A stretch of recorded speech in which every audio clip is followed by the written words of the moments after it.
주택연금 신청하셨다고요? 요즘 주변에서 많이들 하는 이야기라 저도 관심이 많습니다.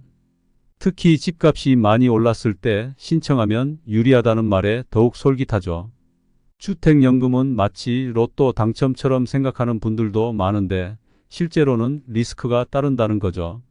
특히 집값이 오르면 손해를 볼 수 있다는 점이 가장 큰 문제예요. 집값이 오르면 좋은 거 아닌가? 라고 생각할 수도 있는데 주택연금은 좀 달라요. 오늘은 구독자 여러분들에게 주택연금을 고려하신다면 알아야 할 것들과 현실에 대해서 소개해 드릴까 합니다.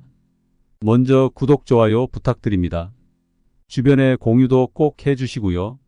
주택연금은 개인의 상황에 맞춰 신중하게 결정해야 합니다. 베이비붐 세대, 요즘 할머니, 할아버지 소리 듣는 거 실감 나시죠? 우리나라 경제 발전에 큰 역할을 하셨는데 정작 본인들은 노후 준비 제대로 못해서 속상하실 거예요. 부모님 챙기고 자식들 뒷바라지 하느라 정작 자기 챙길 시간이 없었으니까. 정부에서 기초연금, 국민연금 뭐 이런 거 많이 만들어줬다고 하는데 그래도 솔직히 돈이 부족하다는 게 현실이죠. 은퇴하고 나서도 계속 일해야 하는 상황 너무 안타깝잖아요. 대체 언제까지 일해야 하는 거야? 이런 생각 많이 하실 텐데 정말 공감됩니다. 평생 열심히 일했는데 노후에는 편하게 쉬고 싶은 게 당연한 거잖아요. 근데 현실은 씁쓸하죠. 차라리 부동산 좀 투자해 둘 걸 후회하는 분들도 많을 거예요. 요즘 집값 너무 비싸잖아요. 옛날 같으면 집 한 채만 있어도 노후 걱정 없었을 텐데 요즘 젊은 세대들은 우리 부모님처럼 되고 싶지 않아라고 많이들 말해요. 그만큼 노후 준비의 중요성을 깨닫고 있다는 거겠죠. 주택연금은 분명 매력적인 금융 상품이지만 모든 사람에게 적합한 것은 아니에요. 금리 변동이나 물가 상승 등 다양한 변수를 고려해야 합니다. 요즘 노후 대비 상품으로 인기죠? 집만 있으면 매달 용돈처럼 돈이 나오니까 누구나 탐낼 만하잖아요. 하지만 주택연금이 마냥 좋은 것만은 아니라는 것을 꼭 인지하셔야 합니다. 주택연금에 가입할 때 월 지급액이 정해지거든요. 그런데 나중에 집값이 엄청나게 올랐는데도 월 지급액은 처음 정해진 금액 그대로라는 거죠. 마치 뽑기에서 꽝을 뽑은 기분이랄까요? 게다가 물가는 계속 오르는데 연금액은 그대로라면 점점 생활이 팍팍해질 수도 있어요. 솔직히 말해서 집을 팔면 더 많은 돈을 받을 수 있는데 굳이 주택연금에 가입할 필요가 있을까 하는 생각이 드는 거죠. 주택연금은 노후 대비를 위한 좋은 선택지 중 하나일 수 있지만 신중하게 고려해야 할 부분들이 많습니다. 전문가와 상담하고 본인의 상황에 맞는 최적의 선택을 하는 것이 중요합니다. 마지막으로 주택연금은 만능이 아니라는 점을 기억하세요. 주택연금은 노후를 위한 다양한 금융상품 중 하나일 뿐이에요. 주택연금 외에도 다른 금융상품이나 부동산 투자 등 다양한 방법을 고려해보고 자신에게 가장 적합한 방법을 선택해야 합니다. 주택연금은 마치 복권에 당첨된 것처럼 생각하는 분들도 많은데 현실은 좀 다르죠. 정부가 아무리 좋은 정책을 내놓는다고 해도 시장 상황은 예측하기 어렵습니다. 만약 주택시장이 갑자기 침체기에 들어가 집값이 폭락하면 어떻게 될까요? 주택연금의 기반이 흔들릴 수밖에 없겠죠. 리스크는 또 있습니다. 정부의 주택연금 확대 전략은 장기적인 관점에서 문제가 될 소지가 큽니다. 무엇보다 정부의 계획대로 주택연금을 유지하려면 막대한 재원이 필요합니다. 가입자들이 폭증하고 주택시장이 침체기에 들어가 기금이 부실해지면 그 책임은 가입자가 부담할지도 모른다는 얘기입니다. 주택연금이라는 신기루의 숨은 무서운 리스크입니다. 그럼 주택연금은 절대 가입하면 안 되는 건가요? 라고 질문할 수도 있지만 정답은 없습니다. 물가는 계속 오르는데 주택연금은 제자리 걸음이니 속이 답답하죠. 빵 한 봉지 값도 오르고 버스 요금도 오르는데 물론 연금 제도가 처음 만들어질 때는 물가 상승률을 고려해서 연금액이 조정될 거라고 생각했겠죠. 하지만 현실은 기대와 달랐습니다. 재정 상황이나 경제 시장 상황, 연금 인상률이 달라지기 때문에 매년 물가 상승률만큼 주택연금이 오르는 건 쉽지 않은 일입니다. 월 지급액이 변동이 불가능하다는 것이에요. 무슨 소리냐고요? 쉽게 말해 집값이 오른다고 해서 내가 받는 연금은 증가하지 않는다는 겁니다. 주택연금에 가입할 때 최초 평가된 공시지가에 의해 산정된 월 지급액은 고정되거든요.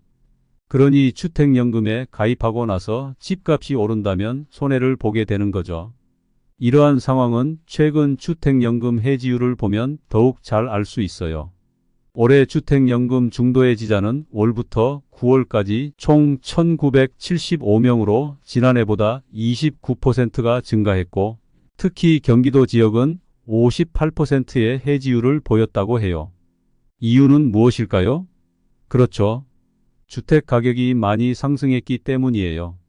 중도해지를 하면서 받는 손해액보다 주택의 가격 상승액이 크니까 당연히 주택연금을 해지할 수밖에 없었겠죠? 그럼 주택연금은 아무런 매력이 없는 걸까요? 꼭 그렇지는 않습니다. 주택연금은 집을 팔지 않고도 노후 생활비를 마련할 수 있다는 큰 장점이 있어요. 또한 주택연금에 가입하면 재산세와 종합부동산세를 감면받을 수 있는 혜택도 있습니다. 주택연금 단점은 이것 말고도 또 있습니다. 즉, 중도해지를 하게 되면 손해액이 생각보다 크다는 것이죠. 주택연금은 중도해지 수수료는 별도로 없어요. 하지만 주택 가격의 1% 정도에 해당하는 초기 보증료는 돌려받을 수 없죠. 초기 보증료 1.5%이면 주택 가격이 5억이라고 하면 약 750만 원 정도네요.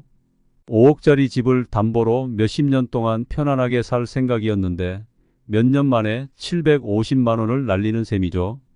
아울러 이외에도 중도해지를 하게 되면 받은 연금액의 복리자를 한꺼번에 반환해야 하고 3년간은 재가입이 불가능하다는 단점도 있네요.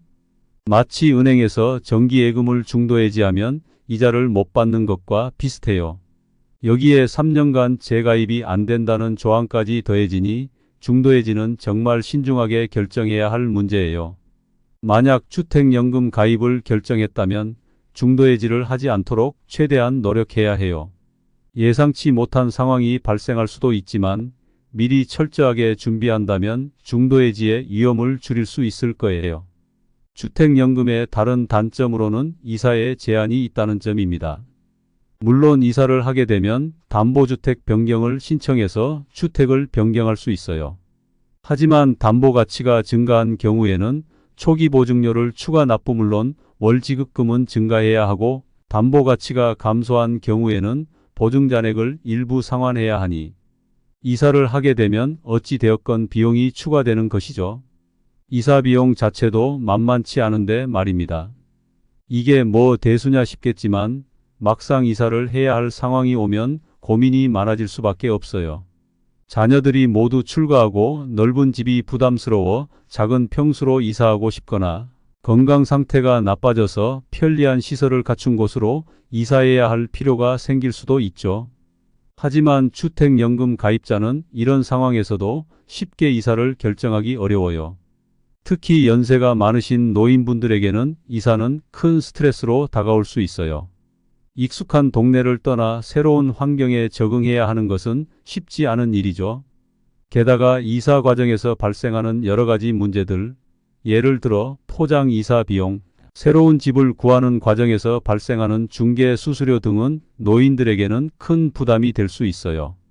이뿐만 아니라 주택연금 가입 후에는 주택을 담보로 잡고 있기 때문에 주택을 매매하거나 증여하는 것도 자유롭지 못해요.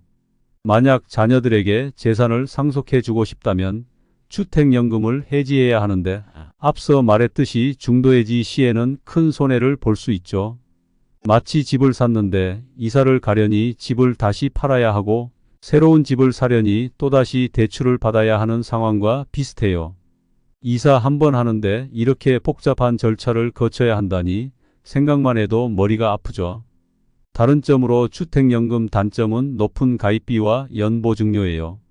여기서 가입비란 초기 보증료를 의미하는데 주택 가격의 11.5%에 해당하는 금액이에요.